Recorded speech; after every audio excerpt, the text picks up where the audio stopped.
ایک دفعہ شیطان آیا ہمارے نبی سے ملنے، تو آپ نے اس سے پوچھا تیرے دشمن کتنے؟ کہنے لگا 15۔ آپ نے فرمایا کون کون ہے؟ کہنے لگا پہلا تو تھوڑا ہی نمبر ہے، پہلا نمبر تو تھوڑے نال میرا لگو ہے۔ پھر کہنے لگا وہ مسلمان جو 24 گھنٹے باوضو رہتا ہے وہ میرا بڑا دشمن ہے۔ جو باوضو رہتا ہے اور باوضو سوتا ہے، ایک فرشتہ اس کے لیے بندگی کا ثواب لکھتا رہتا ہے۔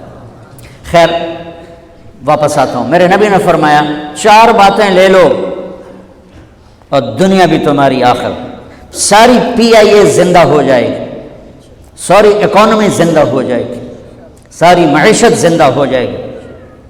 5 بھی نہیں، ایک انگلی بھی آپ نے نیچے کر دی کہ یہ بس اتنی لے لو۔ حفظ امانت، صدق حدیث، حسن خلیقت، عفت فی طعمت۔ کیا خوبصورت!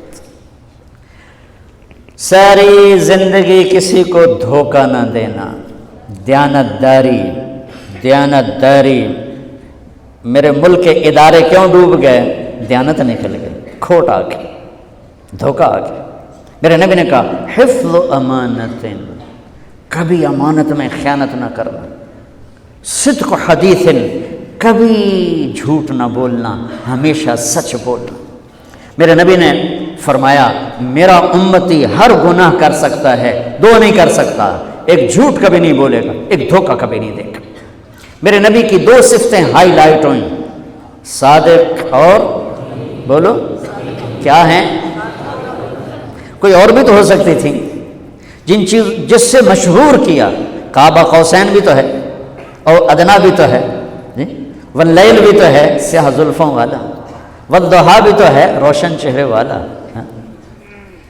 کس سے مشہور کیا؟ صادق امین۔ اگر آپ مجھ سے سوال کرو، میں ممبر رسول پہ بیٹھا ہوں کہ مولانا صاحب سارے دین کو 2 لفظوں میں بتاؤ، ساری شریعت کو، تو میرے پاس 2 لفظ ہیں، سچائی اور امانت داری۔ آپ مجھ سے سوال کرو مولانا صاحب ساری دنیا کے کفر کو بتاؤ، تو میرے پاس 2 لفظ ہیں، جھوٹ اور دھوکے بازی، جھوٹ اور خیانت۔ پوری دنیا کا کفر ان کے اندر چھپا ہوا ہے، سچائی اور دیانتداری، پوری دنیا کا اسلام اس کے اندر چھپا ہوا ہے۔ دیانت اور سچائی یہ بیج کی طرح ہے اور پورا اسلام پھر باغ بن کے پھلتا پھولتا ہے۔ جھوٹ اور دھوکہ یہ بھی بیج کی طرح ہے، پھر اس سے کفر کا جنگل کانٹوں بھرا جنم لیتا ہے۔ میرے معاشرے سے جھوٹ نکل جائے، دھوکہ نکل جائے، یہ پاکستان جنت کا ٹکڑا ہے۔ اور یہ حکومت کے بس کا نہیں ہے کہ وہ سب کو سچ بلوائے، یہ مجھے کرنا ہے، یہ مجھے کرنا ہے، میں نے اور آپ نے اس کو شروع کرنا ہے۔ حضرت جریر بن عبداللہ یہ یمن کے شہزادے تھے، آخری حج پہ مسلمان ہوئے۔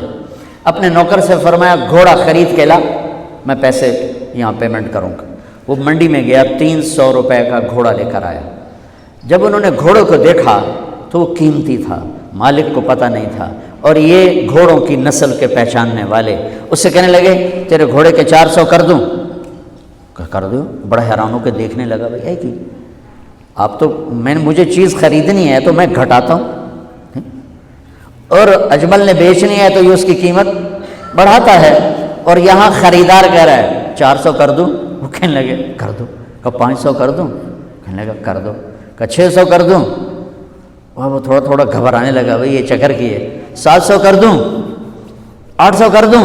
وہ کہنے لگا حضور تسی لینا تو لو، پر میرا مذاق تھا نا، تسی اڑاؤ، کدی لین والے بھی پیسے بتائے، تسی میں نے 300 دے دو میں جاواں۔ کہنے لگا اس کو 800 دے دو اور گھوڑا باندھ دو۔ وہ حیران خوشی سے چھلانگے مارتا ہوا گیا۔ تو جب وہ چلا گیا تو نوکر نے پوچھا میں جب 300 میں سودا کر کے آیا تھا تو 500 کس خوشی میں بڑھائے؟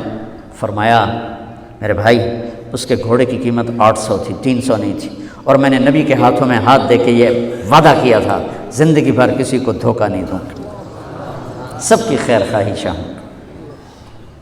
تو بھائیو میرے اداروں میں کس ٹیلنٹ کی کمی نہیں، صلاحیتوں کی کمی نہیں، دیانت کی کمی ہے، قوت عمل کی کمی نہیں، سچائی کی کمی ہے۔